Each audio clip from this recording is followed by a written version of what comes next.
Halo pemirsa, apa kabar? Senang sekali saya Raden Melias dapat kembali menemani Anda dalam sebuah program talkshow yang syarat informasi inspiratif untuk Anda dan juga keluarga. Inilah Bincang Sehati.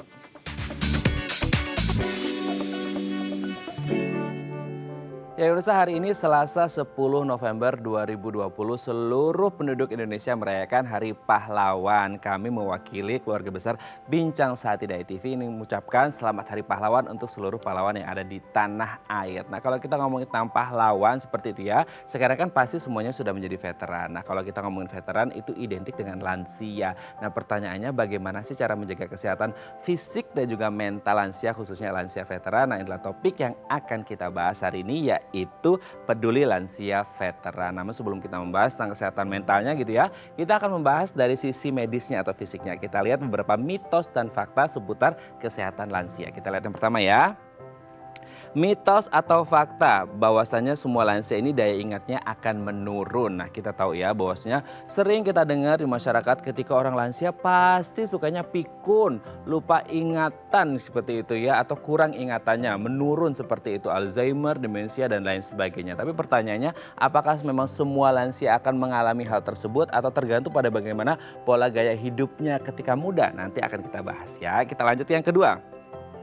Mitos atau fakta, tak bisa belajar hal baru. Banyak yang bilang gini, aduh kalau udah lansia gitu ya itu susah banget gitu mau belajar hal-hal baru. Kecuali kalau masih di golden age anak-anak gitu ya, itu belajarnya cepat. Tapi pertanyaannya apakah ketika sudah lansia memasuki usia dengan berbagai macam penyakit degeneratif gitu ya, ini tidak bisa mempelajari hal baru. Nanti akan kita bahas juga ya. Kita lanjut ke yang ketiga.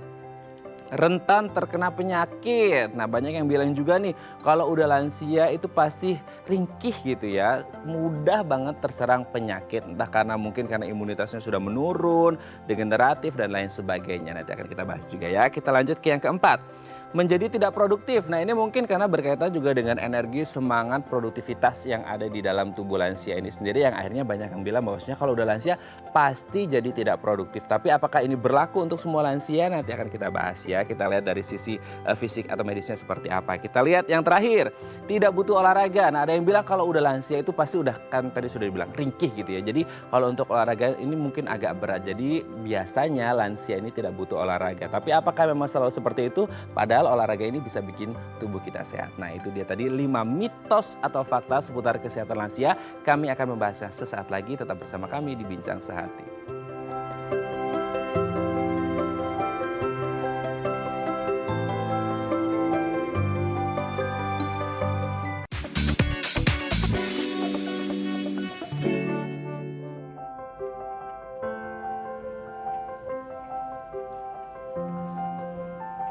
Baik, Anda masih bersama kami di Bincang Sehati. Tadi di segmen sebelumnya kita sudah membahas beberapa mitos atau fakta seputar kesehatan lansia. Dan untuk mengklarifikasinya secara langsung telah tersambung bersama kami di sambungan Zoom dengan Dr. Rensa SPPD Kager, spesialis penyakit dalam dan juga konsultan geriatri dari Rumah Sakit Pantai Indah Kapuk RSPIK Jakarta Utara. Selamat pagi Dr. Rensa, apa kabar? Pagi, baik. Oke dok, hari ini kita akan membahas beberapa mitos atau fakta gitu ya dok ya, seputar kesehatan lansia. Kalau ngomongin lansia kan pasti yang udah di pikiran kita itu sebagai orang awam adalah ringkih, mudah terserang penyakit dan lain sebagainya. Tapi apakah memang selalu seperti itu? Akan kita bahas satu-satu ya dok ya. Yang pertama dok, mitos atau fakta kalau lansia itu daya ingatnya selalu menurun dan terus menurun. Ya, oke. Sebenarnya kalau menurun itu fakta ya, tapi bedakan dengan pikun atau demensia. Jadi itu beda ya. Karena kalau pikun atau demensia itu penurunan fungsi otaknya itu secara global. Jadi bukan hanya daya ingat yang menurun, tapi juga ada gangguan proses berpikir, perilaku, perubahan status mental dan sebagainya ya. Emosinya juga berubah. Nah, kemampuan mengingat atau memproses sesuatu pada manusia seiring dengan bertambahnya usia itu dia akan mengalami penurunan memang, tapi secara bertahap dan harusnya tidak sampai jatuh kepada demensia. Kalau memang faktor resiko dan faktor lainnya tidak ada ya yang bisa menyebabkan seseorang mengalami demensia. Jadi tidak berarti bahwa semua lansia mengalami pikun atau jadi demensia ya. Jadi kalau menurun masih bisa, tapi seharusnya tidak signifikan sampai harus bisa. Kalau hanya terkait usia sampai bisa menyebabkan pikun sih tidak ya. Oke, berarti tidak ada hubungannya gitu ya dengan pikun. Daya ingat menurun mungkin bisa, tapi tidak ada hubungannya dengan pikun atau demensia atau Alzheimer seperti itu. Tapi Tidak selalu, ya, ya tidak tidak selalu. selalu jatuh dalam kondisi demensia atau pikun. Oke, Gitu. tapi ada nggak sih dok kemungkinan ketika orang mengalami daya ingat yang menurun gitu ya. Nah di ujung-ujungnya the worst skenario-nya adalah bisa menjadi pikun atau Alzheimer atau demensia gitu. Bisa, jadi memang ini salah satu hal yang kami para tenaga medis tuh akan berusaha mencari gitu ya kemungkinan ke arah sana. Jadi memang tidak semua lansia mengalami ini, tapi dengan banyaknya faktor resiko, misalnya ada riwayat stroke berulang contohnya ya, atau ada penyakit kronis tertentu yang sudah menahun dan mungkin ada kalanya tidak terkendali. Nah, ini bisa mencetuskan atau bisa mengarahkan seorang lansia itu untuk mengalami kondisi pikun atau demensia. Gitu. Oke, kita lanjut ke yang kedua nih, Dokter Rensa. Ini mitos atau fakta dok, bahwa lansia itu tidak bisa belajar hal baru gitu. Mungkin karena kondisi fisiknya sudah mulai melemah hingga akhirnya tidak bisa mempelajari hal baru atau seperti apa nih dok? Iya, ini mitos ya Mas ya. Karena sebenarnya kemampuan atau kapasitas otak pada lansia itu sebenarnya masih bisa untuk mempelajari atau menyerap hal-hal atau kegiatan yang sebelumnya mungkin belum pernah dilakukan gitu ya. Namun hal ini juga harus sesuai dengan minat atau interestnya atau mungkin passionnya ya dari lansia tersebut. Jadi nggak bisa dipaksakan sifatnya ya. Jadi kalau dia mau belajar sesuatu yang baru itu murni dari keinginan lansia tersebut. Atau mungkin kita paparkan sedikit dan dia enjoy atau senang gitu ya dengan hal baru tersebut. Jadi kalau misalnya ada lansia yang dulunya mungkin karena kesibukannya saat muda atau saat usia produktif tidak bisa menjalankan hobinya, nah pada saat masuk ke fase usia lanjut mungkin dia mulai kembali memikirkan, kemudian mulai mencoba lagi hal-hal baru tersebut yang barunya dalam tanda kutip ya, karena mungkin dulu pengen tapi nggak sempat atau nggak bisa, saat fase usia lanjut dia coba dan ternyata bisa gitu ya. Cukup banyak lansia misalnya contohnya kebiasaan atau hal baru itu merawat sesuatu, merawat tanaman misalnya ya, berkebun ya, atau mungkin mempelajari bahasa baru gitu ya, kursus bahasa asing yang baru gitu, karena mungkin interestnya atau minatnya itu di bidang tersebut gitu. Jadi sebenarnya ini mitos, lansia itu bisa belajar hal yang baru sebenarnya. Belajar hal yang baru ya. Sempat juga kayaknya saya beberapa waktu yang lalu ini baca di dok. Kemudian ada orang yang sudah lansia tapi bisa menyelesaikan program doktoralnya seperti itu. Jadi sangat luar biasa gitu ya. Oke dok, kita lanjut. Yang selanjutnya dok. Apakah ini mitos atau fakta bahwasanya lansia ini rentan terkena penyakit seperti itu dok? Ya, rentan terkena penyakit itu fakta ya. Rentan ya. Jadi karena ini terkait dengan banyaknya organ yang mengalami penurunan fungsi. Ya, jadi seiring dengan proses menua atau aging proses, kita tidak dapat pungkiri bahwa ada beberapa organ di tubuh kita yang mengalami penurunan fungsi. Namun kalau cadangan fisiologisnya masih baik, atau dibarengi dengan faktor kebiasaan, gaya hidup yang dipertahankan baik, belum tentu lansia itu semua mengalami penyakit. Ya, jadi rentan iya karena terkait dengan aging proses tadi, tapi belum tentu semua ujung-ujungnya mengalami sakit ya. Ada lansia yang tidak mengalami satu penyakit gitu, ada. Ya, jadi karena dia sudah mempertahankan gaya hidupnya, faktor risiko juga walaupun ada bisa diatasi, nah tidak jadi penyakit gitu di lansia tersebut. Berarti gini dok, ketika mungkin masa mudanya si orang ini mungkin ya, ini orangnya suka olahraga, konsumsi makanan yang sehat, pola hidupnya sehat gitu. Berarti ini sebenarnya kalau dibilang rentan penyakit ya semuanya rentan, tapi risikonya mungkin lebih kecil dibandingkan dengan orang yang tidak bisa menjaga pola hidup sehat gitu berarti ya dok ya? Iya betul. Jadi makanya ini kan kalau di fase usia lanjut itu kita melihatnya di beberapa tahun atau puluhan tahun flashback belakang. dulu berapa tahun gitu ya. Oke. Apa yang diinvestasikan di tubuhnya Oke. yang bisa menentukan seorang lansia itu sakit atau bagaimana. Oke, berarti you are what you eat ya. Salah satunya adalah seperti itu. Jadi kita masa tuanya seperti apa tergantung apa yang kita makan dan mungkin kita kebiasaannya seperti itu ya dok ya. Kita lanjut yang selanjutnya dok. Apakah ini mitos atau fakta bahwa lansia ini pasti tidak produktif? Gimana nih dok? Itu mitos, Aha. ya mitos. Karena begini, sebenarnya untuk produktivitas seseorang bukan hanya lansia ya, banyak hal ya yang kita kita perhatikan, yang harus perhatikan. Kalau pada lansia sendiri, karena mungkin ada keterbatasan, mulai dari kemampuannya untuk melakukan aktivitas tertentu, sebenarnya itu bisa dimodifikasi. Contohnya lansia yang mungkin mengalami gangguan untuk berjalan jauh gitu ya. Mungkin dia mesti memilih aktivitas tertentu yang mungkin tidak perlu banyak berjalan ya, tapi masih ada geraknya dan mungkin skupnya dicoba di lingkungan rumah dulu karena situasi pandemi seperti ini. Jadi aktivitas ringan di rumah tetap dijalankan, kemudian banyak juga lansia yang mencari aktivitas yang ternyata manfaatnya tuh bisa dirasakan oleh di sekelilingnya, orang-orang di sekelilingnya. Ya, jadi produktivitas itu tetap dijaga ya. Jadi bukan berarti bahwa kalau pada lansia tuh jadi tidak tidak ada kegiatan apa-apa, itu yang tidak boleh justru. Harus ada kegiatan dan mudah-mudahan lebih produktif dan bisa bermanfaat untuk sekitarnya. Justru malah tidak boleh nggak ngapa-ngapain ya, harus do something gitu, harus melakukan sesuatu untuk kemudian supaya kinerja otaknya tetap aktif gitu ya dok ya. Oke, nah kemudian apakah ini ada hubungan dengan yang mitos fakta kelima nih dok? Tidak butuh olahraga, karena orang pikirnya ya udah deh, udah lansia, udah rapuh gitu ya, udah ringkih jadi nggak perlu olahraga. Tapi sebenarnya kan kalau menilik ke belakang, olahraga itu bertujuan untuk membuat kita menjadi sehat. Nah lansia kan butuh sehat. Tapi pertanyaannya dengan kondisi ringkih itu apa masih perlu olahraga nih dok?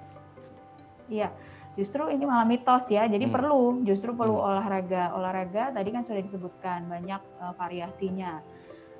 Aktivitas fisik dan latihan fisik itu keduanya harus ada ya. Aktivitas fisik tuh contohnya kegiatan di rumah ya, ada mungkin membersihkan area rumah atau jalan di sekeliling rumah, itu aktivitas fisik.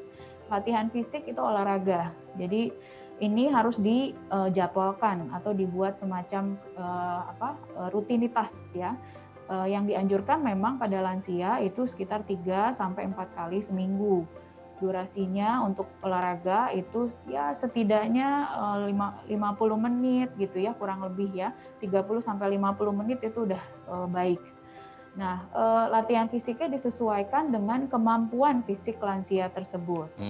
Jadi kalau anggota geraknya ada masalah, ada radang sendi atau ada pengeroposan dan sebagainya, ada latihan fisik yang bisa ditanyakan ke tenaga ahli ya. Apa sih yang cocok gitu ya. Tidak semua lansia cocok dengan kegiatan olahraga tertentu, makanya ini harus dikonsultasikan ke dokter. Misalnya ke dokter ya, dokter tuh akan melihat secara umum apa sih olahraga yang pas gitu ya. Jadi lansia sangat butuh olahraga sebenarnya. Oke, berarti tidak boleh diem aja, harus olahraga, harus bergerak supaya kesehatan fisiknya terjaga, mentalnya juga terjaga gitu ya dok ya. Baik, terima kasih Dokter Rensa sudah bergabung bersama kami pagi hari ini di Bincang Sehati. Kita doakan semua dari kita sehat, terutama untuk para lansia dan juga veteran yang hari ini merayakan Hari Pahlawan seperti itu ya. Terima kasih dok, selamat pagi, sehat-sehat terus. Terima kasih, selamat pagi. Selamat pagi. Baik pemirsa, selanjutnya kita akan membahas tema kita hari ini, peduli lansia veteran. Bagi Anda yang memiliki pertanyaan, Anda bisa menghubungi kami di nomor 021 290 32644 atau DM Instagram kami di @bincangsehatidayatv. Kami akan segera kembali.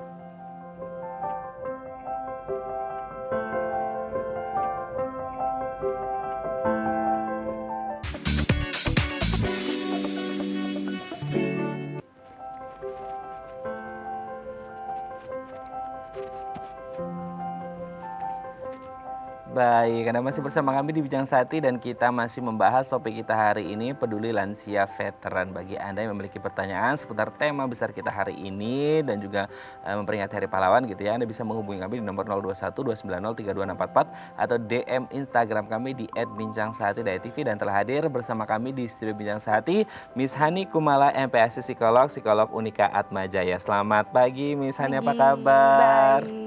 Selamat datang di Bincang Sehati, Miss. Hari ini kan Hari Pahlawan nih. Nah, kalau kita berbicara pahlawan itu kan identik dengan veteran gitu ya, Miss ya. Nah, kalau veteran kan berarti mostly dan bukannya semuanya deh ya, itu pasti sudah lansia. Usianya sudah masuk lansia kan. Kemerdekaannya sudah tahun berapa gitu kan. Nah, pertanyaannya, kita akan membahas tentang kesehatan mentalnya ini seperti apa sih? Nah, tapi sebelum membahas tentang si lansianya sendiri, kalau membahas tentang kesehatan mental itu apa sebenarnya? Kesehatan mental itu artinya kondisi sejahtera secara mental yang ditandai dengan 4 hal nih. Oh, 4 hal. Okay. Ya, yang pertama mereka itu mengenal diri mereka, lalu mereka juga bisa menyelesaikan masalah mereka sendiri, mereka produktif dan mereka mampu berkontribusi pada lingkungan. Kayak gitu. Oke.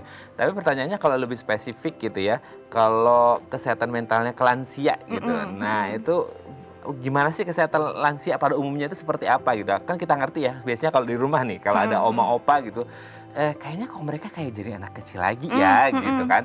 Atau suka emosi nih, suka marah-marah gitu kan. Atau suka kadang-kadang itu cerita ke anak cucunya itu yang ngalor ngidul gitu. Nah, sebenarnya kesehatan mental lansia pada umumnya seperti apa?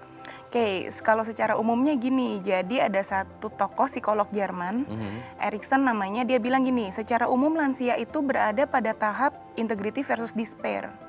Artinya di usia lansia itu tuh mereka di masa ketika mereka mulai menilai kehidupan mereka sendiri.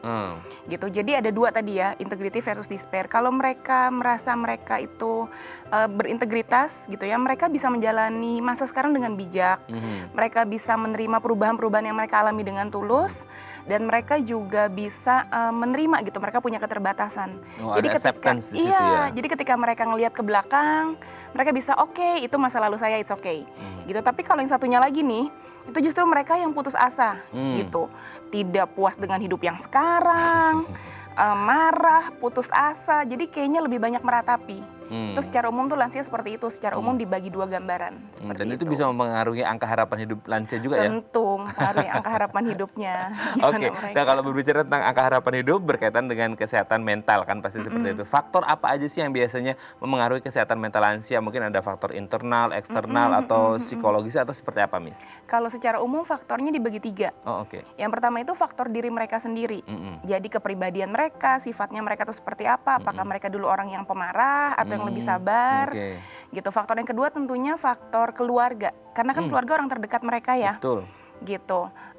Keluarga itu merasa lansia ini jadi beban atau enggak? Karena cara keluarga memandang si lansia itu akan berpengaruh juga sama sikapnya lansia. Kalau si lansia merasa dimusuhi, mereka kan juga jadi nggak nyaman, jadi lebih uring-uringan gitu kan. Dan yang ketiga tentunya faktor sarana gitu.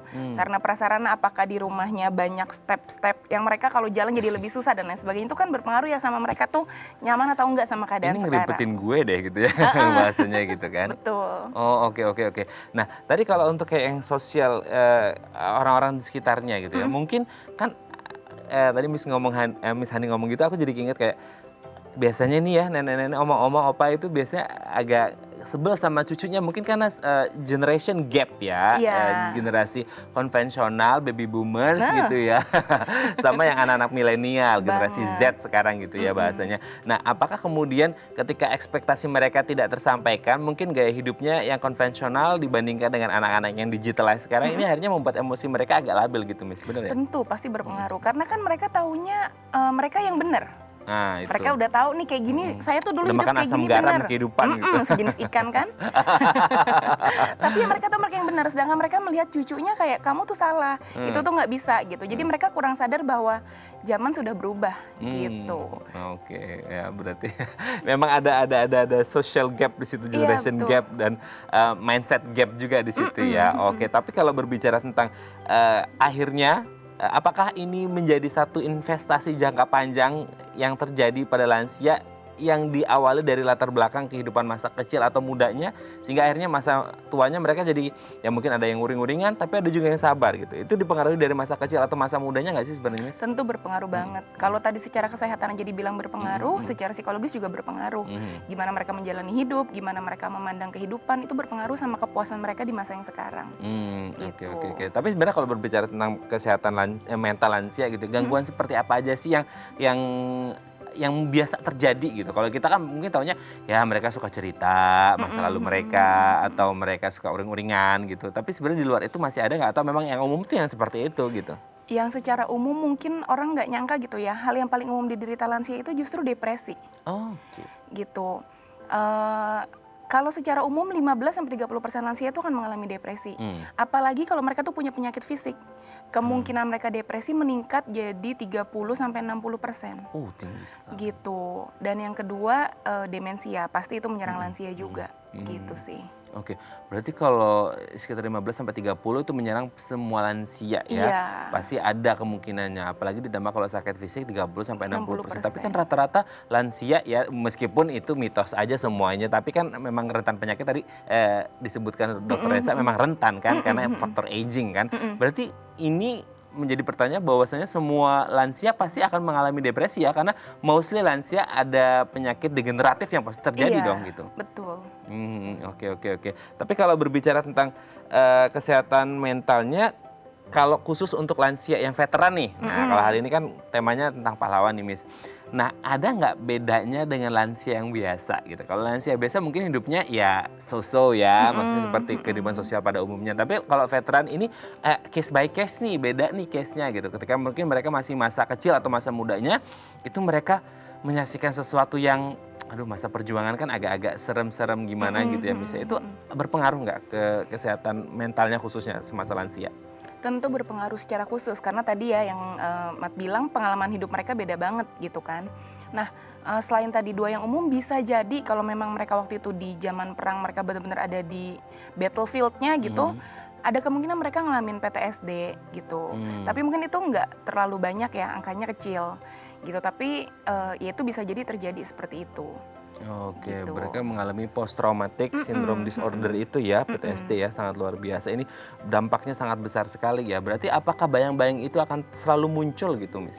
Kalau selalu muncul jadi gini, kalau tadi kita bilang PTSD itu menurut buku Pedoman Penegakan Diagnosa Gangguan Jiwa, itu sebenarnya bisa dilihat dari 6 bulan pertama. Jadi saat dulu mereka perang tuh, setelah 6 bulan pertama itu masih ada nggak sih gejala-gejala itu muncul.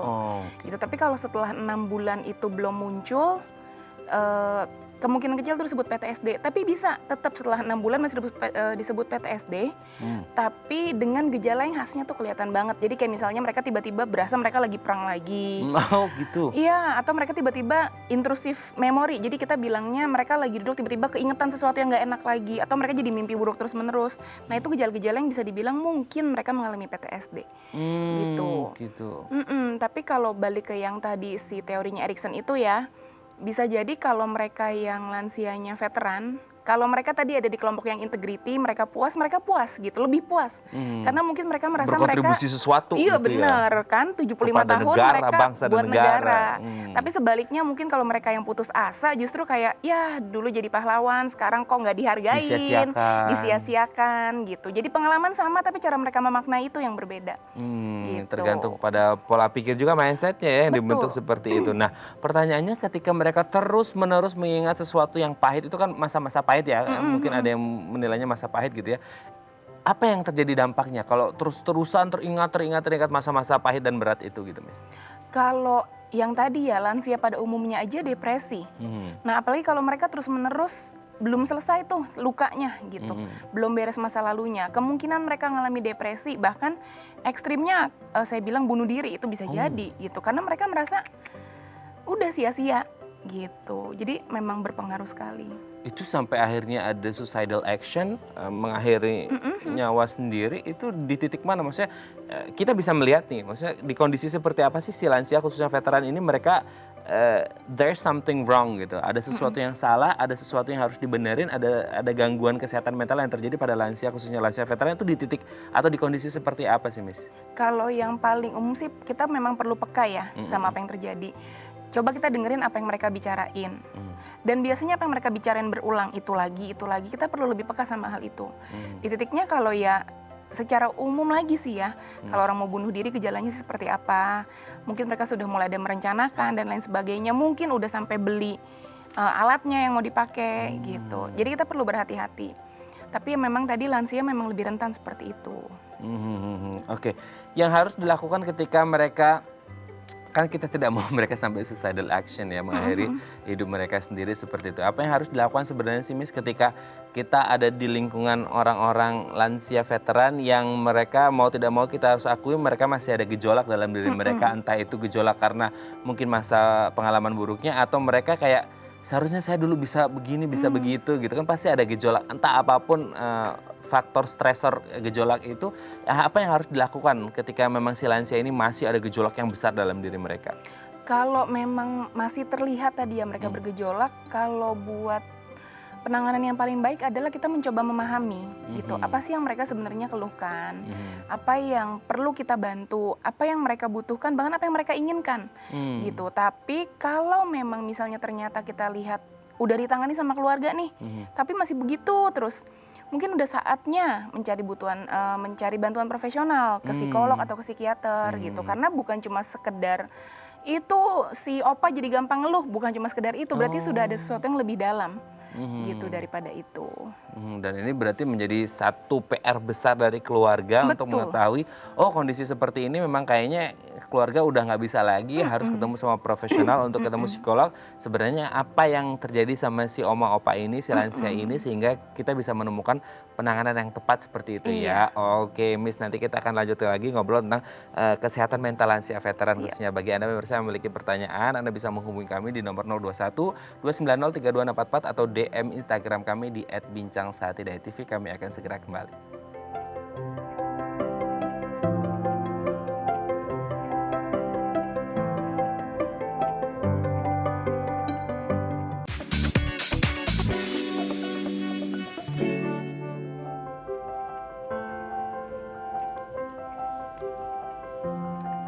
Baik, Anda masih bersama kami di Bincang Saati dan kita masih membahas topik kita hari ini, peduli lansia veteran dalam rangka memperingati Hari Pahlawan yang jatuh pada hari ini Selasa 10 November. Sekali lagi selamat Hari Pahlawan untuk seluruh pahlawan di tanah air. Kita kembali lagi ke Miss Hani.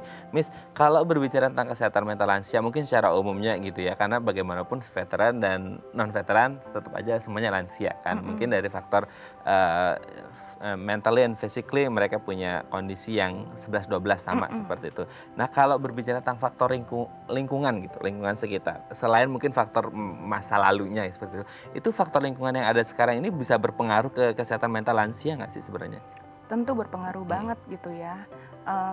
Gimana lingkungan menyikapi mereka, gimana keluarga berelasi sama mereka setiap hari, itu tentu sangat berpengaruh sama kehidupan lansia di masa yang sekarang. Oke, berarti ini apa yang mereka rasakan, apa yang mereka perbuat itu tergantung the way we treat them gitu ya. Jadi tergantung gimana caranya kita men-treat mereka, memperlakukan mereka, dan itu akan menjadi timbal balik. Tapi kan sebenarnya kalau berbicara the way we treat them, apalagi tadi kita di awal sudah ngomongin social generation gap ya, terutama untuk anak-anak milenial itu agak susah untuk memahami. Jadi kadang-kadang kayak apa sih oma gitu, apa sih opa. Jadi akhirnya kayak mereka bukannya anak-anak ini mungkin nggak mau ya, cuman kadang-kadang it's really hard to to understand them gitu. Nah itu akhirnya dampak juga ke psikologisnya si oma opa ini ya. Pasti mereka merasa tidak dihargai dan lain sebagainya. Jadi eksistensinya kayak dianggap gitu ya, padahal sebenarnya ada generation gap, yang ada communication gap juga mungkin ya. Iya.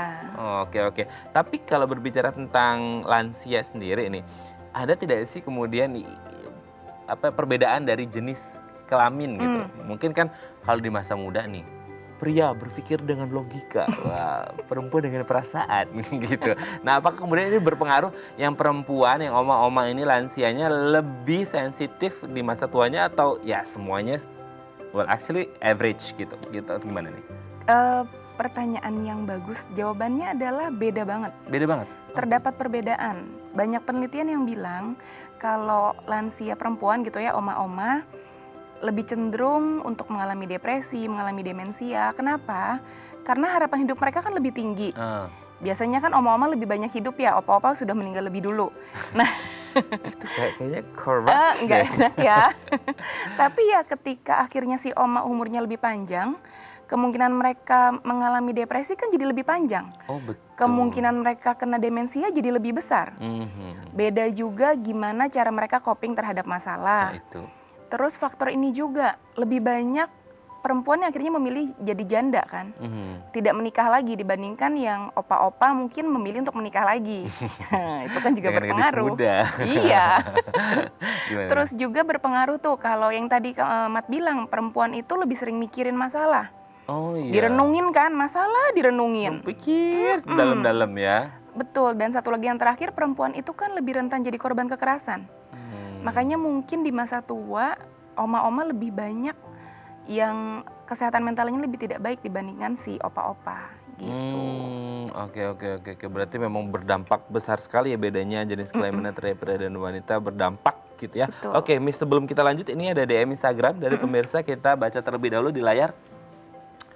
Ini dari @adegagung93. Oke. Kakek saya ini veteran, beliau suka cerita perang zaman dulu, terkadang sampai emosi bahkan nangis gitu. Tapi kalau diminta tidak cerita takut tersinggung, gimana ya baiknya?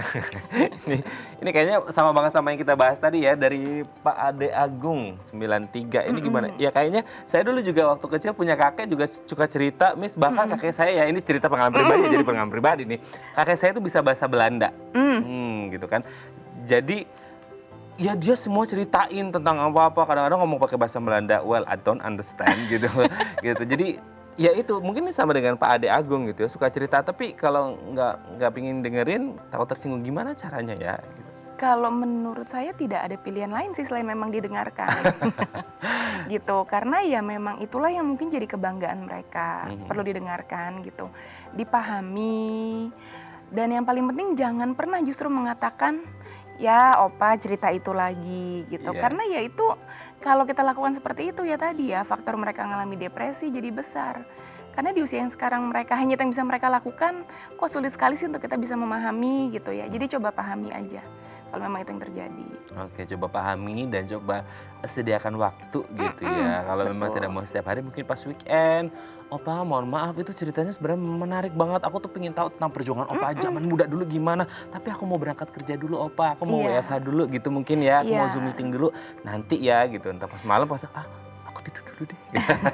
Dan Gitu. mungkin gini, kalau tadi tujuannya mereka cerita adalah mereka pengen dihargai, jangan-jangan selama ini ketika mereka cerita, kita yang dengerin responsnya kayak oh, kan mereka nggak dapet ya apa yang mereka mau.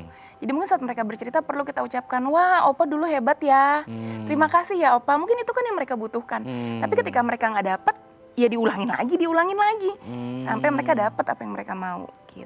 Oke, nah ini menjadi kebutuhan psikisnya mereka untuk dihargai, keberadaannya dianggap seperti itu. Apalagi mereka dulu berjuang berdarah-darah, kemudian cerita amanah cucunya tinggal menikmati kemerdekaan pun tidak mau mendengarkan. Main HP cucunya kan. Iya opa, oh gitu ya opa, oh gitu ya, gitu kan. Jadi emosi opanya ya. Betul. Semoga ini bisa menjawab pertanyaan dari Pak Ade Agung 93, dan semoga opanya kakeknya ini tetap semangat bercerita dan cucu-cucu anaknya juga tetap semangat mendengarkan. Karena mereka butuh dihargai ya. Benar. Seperti itu. Oke, kita lanjut lagi Miss Hani. Berpengaruh nggak kesehatan mental lansia di masa tuanya ini, ya iyalah kalau lansia tua ya gitu ya, itu dengan sifat atau karakter kepribadian mereka sewaktu muda gitu? Berpengaruh. Kalau tadi ya lansia yang cenderung lebih pemarah, grumpy gitu, ya di masa sekarang lebih gampang nggak puas. Lihat cucu, ini kan jangan begitu, ini jangan begitu, segala hal kayaknya salah aja. Tapi kalau mereka yang misalnya mereka tuh lebih sabar, lebih bisa menerima, kan juga jadi lebih punya kepuasan terhadap hidup mereka sekarang. Jadi berpengaruh tuh kepribadian mereka sama kesehatan mental mereka di masa yang sekarang. Dan apakah selalu semuanya tadi mungkin berhubungan dengan yang tadi kita bahas di awal, semua kesehatan mental ini akan berujung pada depresi? Iya kalau mereka masuk ke kategori yang despair, berujungnya ke situ. Tapi kalau awalnya mereka di integrity bisa nggak move ke kuadrannya despair? Hampir tidak. Sepertinya tidak ya. Tidak ya. Gitu. Jual tiba-tiba di masa lansia terjadi sesuatu yang sangat besar, yang sangat signifikan gitu. Tapi kemungkinan besar mereka akan ada di situ. Walaupun tadi bukan cuma sekedar ekstrim kanan dan kiri gitu, ada di dalam kontinum, tapi mereka akan lebih punya kecenderungan kemana sih? Ke despair atau ke integrity gitu. Dan di dalam mereka integrity pun mungkin ada sekali mereka despair, tapi overall warnanya mereka tuh khas warna integrity. Kalau yang satu lagi mungkin ada saatnya mereka ya nggak mungkin grumpy all the time gitu kan, ada saatnya mereka puas tapi mostly warnanya mereka ya despair gitu. Oke. Nah, pertanyaannya kemudian adalah yang dibutuhkan oleh mereka sebenarnya tadi keberadaan mereka diakui, dianggap seperti itu. Berarti yang menganggap mereka otomatis di ring satunya mereka adalah keluarga dong, seperti itu. Seberapa besar akhirnya peranan keluarga atau dukungan keluarga untuk kesehatan si mental lansia ini sendiri? Sangat besar, karena kan keluarga yang tadi dibilang ring satu, 24 jam lah kurang lebih si lansia ini kan sama keluarga, masa sama tetangga gitu kan. Titipin dong. Titipin sejenis anak kan.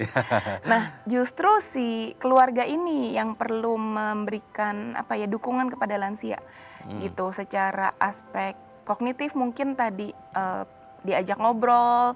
Kalau kayak tadi lansia misalnya mau les bahasa, ya kan perlu didampingin, ditemenin. Itu kan siapa yang bisa lakukan? Ya keluarga. Kalau misalnya lansianya mau aktivitas ketemu sama teman-temannya dia, alumni oma gitu kan, alumni opa. Kalau mereka nggak bisa pergi, yang bisa temenin siapa? Keluarga. Gitu. Yang paling sederhana apa? Yang bisa siapin makan, yang bisa belanjain mereka apa? Kan juga keluarga. Tidak semua lansia masih bisa sesehat itu untuk bisa ngolah sendiri. Justru keluarga yang paling harus ada untuk itu. Gitu. Oke, memfasilitasi apa-apa yang dibutuhkan oleh si lansianya gitu ya. Nah, tadi saya menarik yang ketika mereka harus ketemu sama teman-teman itu juga bisa mengobati atau menjaga kesehatan mental mereka. Seberapa besar sehingga akhirnya mereka kayak, saya pernah itu ya baca ada kayak komunitas senior klub-klub gitu ya, Miss ya. Itu mereka reuni SD loh. Iya bener. Itu wow, buat saya tuh kayak wow banget gitu. Sekelas Oma Opa reuni, kalau reuni S1 S2-nya oke lah ya gitu, masih nggak begitu jauh gitu. Tapi SD gitu. Itu sesuatu yang mungkin healing juga nggak sih untuk mereka atau gimana nih? Yes, sure, tentu aja gitu, karena di situ mereka merasa diterima kan. Ketika mereka menceritakan dirinya, yang lansia lain kan nggak mungkin gitu kan, nggak. Karena mereka ada perasaan senasib, sepenanggungan gitu. Jadi itu akan heal mereka, membantu banget kalau bisa lakukan itu. Gitu. Tapi kalau di masa pandemi kayak sekarang mungkin one on one meeting kayaknya agak susah ya gitu. Kalau ketemunya lewat video call, Zoom meeting itu sebenarnya masih impact nggak ke mereka? Masih mengobati kekangenan. Sama kayak kita yang tiba-tiba kehilangan komunikasi dengan orang-orang yang nyata. Akhirnya kan Zoom meeting menjadi sesuatu yang lebih bisa diterima. Ya termasuk dengan lansia yang kalau tadinya mereka maunya ketemu, pada akhirnya pun itu jadi minimalis, tapi mereka tetap bisa terima daripada enggak gitu kan. Ya kayak gitu. Oke, mungkin terakhir mungkin ada banyak orang yang susah cara komunikasinya gitu ke lansia yang ada di rumah. Entah itu karena untuk mendengarkan cerita atau keperluan, kadang-kadang kan mereka keinginannya agak-agak enggak gimana gitu ya, Miss ya, sepertinya cara komunikasi yang pas supaya pesan kita tersampaikan dan mereka tidak tersinggung itu gimana? Say sorry is a must kalau permintaan mereka tuh aneh-aneh atau kayak yang sesuatu yang nggak masuk akal gitu. Something weird. Tapi ya bicarakan baik-baik gitu, temukan win-win solutionnya. Tapi gini, kita bicara sama mereka tuh peer eye level gitu, kita sama mereka tuh setara. Jangan kayak, iya aduh ini si oma, si opa, si papi, si mami minta apa sih gitu. Dan kita merasa kita yang berkuasa, superior kita yang lebih kuat, kita yang punya uang gitu. Jadi kayak mintanya aneh-aneh gitu. Jangan, tapi bicara sama mereka bahwa kita nih setara, kita selevel bicara gitu. Apa sih pembicaraan sama-sama orang dewasa gitu, bukan antara yang kita lebih berkuasa, si lansia tuh yang sudah figur lemah, nggak bisa apa-apa gitu. Jangan.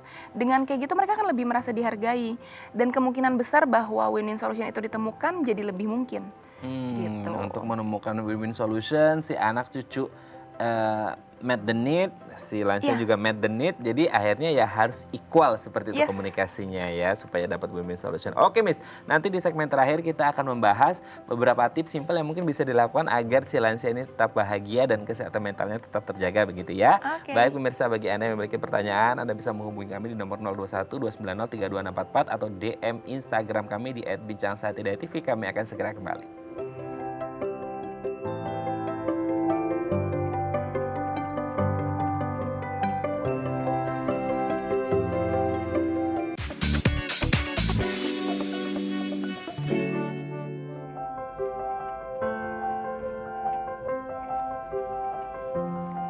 Baik, Anda masih bersama kami di Bincang Sehati dan kita masih bersama dengan Miss Hani. Kita akan membahas beberapa tips yang bisa kita lakukan agar membuat si lansia ini tambah bahagia dan kesehatan mentalnya terjaga gitu ya Miss ya. Kita lihat yang pertama Miss.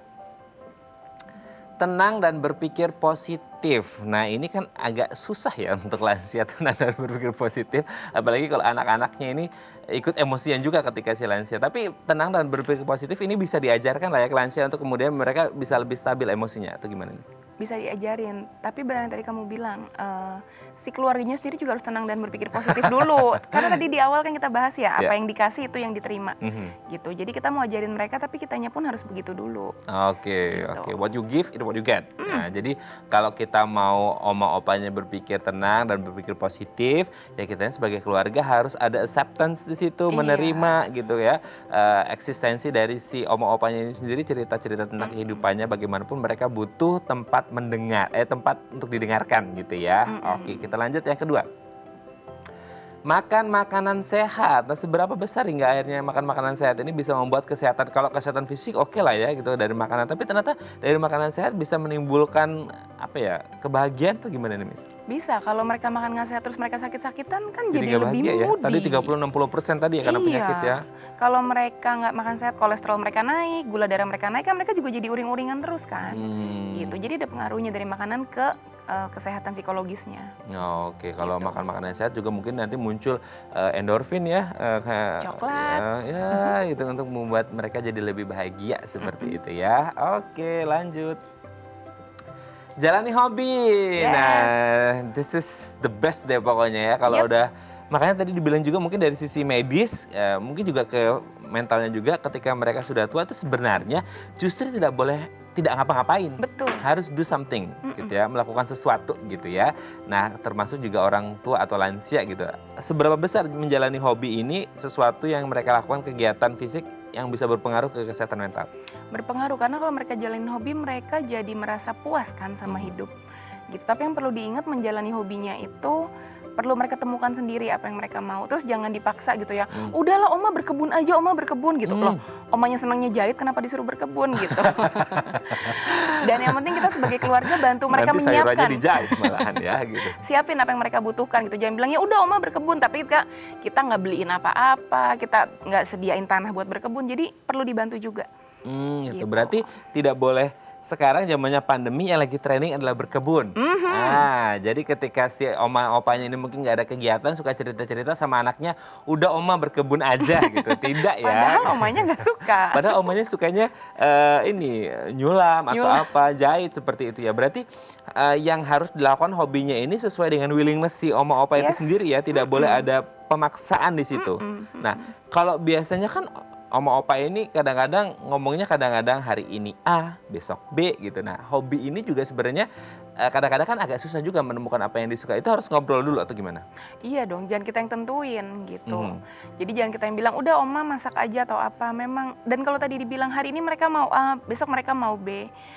Ya sudah, terima saja. Dulu kita waktu kecil kan juga begitu, bentar bilang A, dan mereka sebagai orang tua sabar kan sama kita. Kenapa sekarang kita nggak bisa balik sabar sih sama mereka? Ini kok kayak saya dikomplain misalnya, saya lansianya gitu ya. Enggak ya. Gitu, pokoknya intinya dengarkan, karena bagaimanapun ya namanya lansia pasti ada A, B, C, D-nya. Dan kita perlu menyediakan telinga dan hati untuk menerimanya. Betul ya? Oke, kita lanjut. Tetap aktif bersosialisasi. Nah, ini juga tadi sempat kita bahas juga gitu ya. Bagaimana kemudian teman-teman mereka memberikan semangat itu bisa nggak sih lebih membuat mereka jadi lebih confident, lebih angka harapan hidup bisa lebih tinggi nggak di situ? ada kemungkinan karena mereka jadi lebih bahagia gitu kan. Jadi ya udah aktif bersosialisasi, mungkin ikut komunitas apa kalau ada, tapi lagi-lagi sesuai kemampuan si lansia. Itu jangan kita udah tuh oma pergi sana tuh ada ini, omanya padahal capek lagi pengen tidur. Jadi biarkan mereka memilih dan mereka bersosialisasi sama apa yang memang mereka mau. Jangan kita yang paksa gitu. Itu tuh teman-teman oma reuni tuh, masa oma nggak ikut? Tambah bete ya. Iya.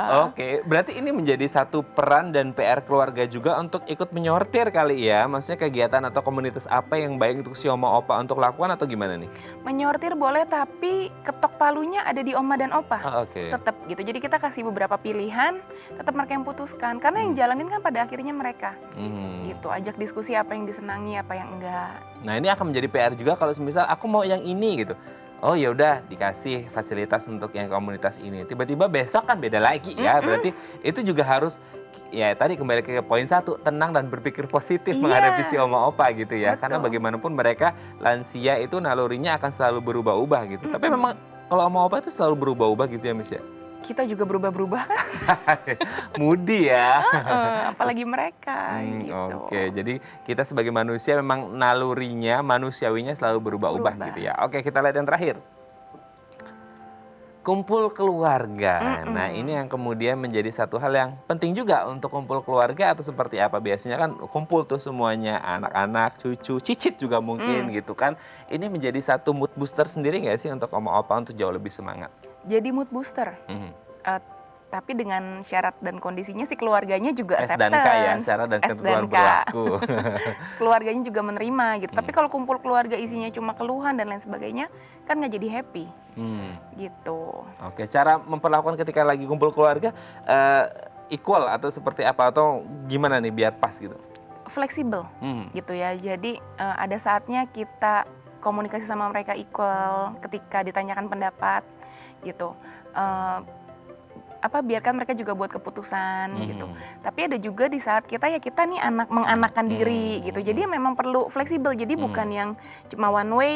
Kuncinya kalau A maka B gitu, nggak bisa. Kita perlu melihat keadaan kita juga. lihat timingnya pas, kita berdiri di posisi yang seperti apa gitu ya. Baik, terima kasih Miss Hani hari ini sudah berbagi bersama kita. Sekali lagi kita ucapkan selamat Hari Pahlawan untuk seluruh pahlawan nasional kita di tanah air. Dan semoga semua lansia, oma opa baik yang veteran maupun tidak veteran tetap sehat walafiat lahir dan batin seperti itu ya. Terima kasih Miss Hani, sehat juga terus. Salam untuk keluarga di rumah dan kita doakan pandemi ini segera usai gitu ya. Amin. Terima kasih Miss Hani. Sama-sama, terima Selamat kasih pagi. juga pagi. Baik pemirsa, bagi Anda yang memiliki kritik dan saran Anda bisa menghubungi kami di nomor 0889 8115